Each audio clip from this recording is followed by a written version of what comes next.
청와대의 울산시장 선거 개입 의혹을 수사 중인 검찰이 오늘은 임동호 전 더불어민주당 최고위원을 참고인으로 소환해 조사하고 있습니다.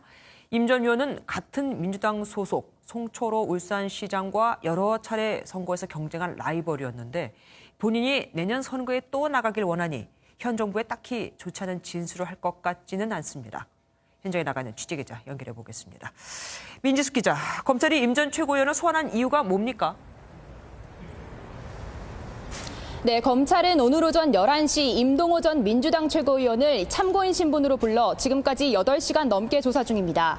임 전 최고위원은 울산 지역에서 오랫동안 활동한 정치인으로 지난해 울산시장 선거 내막을 누구보다 잘 알고 있는 인물로 꼽힙니다. 검찰은 김기현 전 시장 관련 수사에 청와대나 여권이 개입했는지를 확인하기 위해 임 전 최고위원을 소환한 것인데요.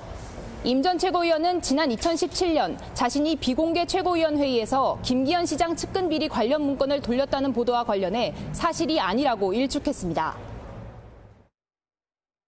제가 최고위원회 하면서 문건을 전달하고 문건을 돌리고 한 적은 전혀 없습니다. 그 내용을 알지 못하기 때문에 그 문건을 만들 수가 없었던 것이죠. 네, 이 하명 수사 의혹에 대해서는 현실적으로 어려운 일이라고 생각한다며 최근 청와대나 여당에서 연락을 받은 적도 없다고 선을 그었습니다. 한편 자유한국당은 지난해 1월 지방선거를 앞두고 회동한 송철호 울산시장과 송병기 부시장, 장모 전 청와대 선임행정관을 검찰에 고발했습니다. 숨진 전 특감반원 수사로 가보죠. 경찰이 이 특감반원의 휴대전화 통신 기록을 확보했다던데 새롭게 확인이 된 내용이 있습니까? 네, 경찰은 휴대전화는 아니지만 통신 기록을 확보하면서 수사관이 숨지기 전 열흘 동안의 기록을 분석 중입니다. 경찰은 이 기간 동안 숨진 수사관이 청와대와 검찰 관계자들과 수차례 통화한 내역을 확인한 것으로 알려졌는데요.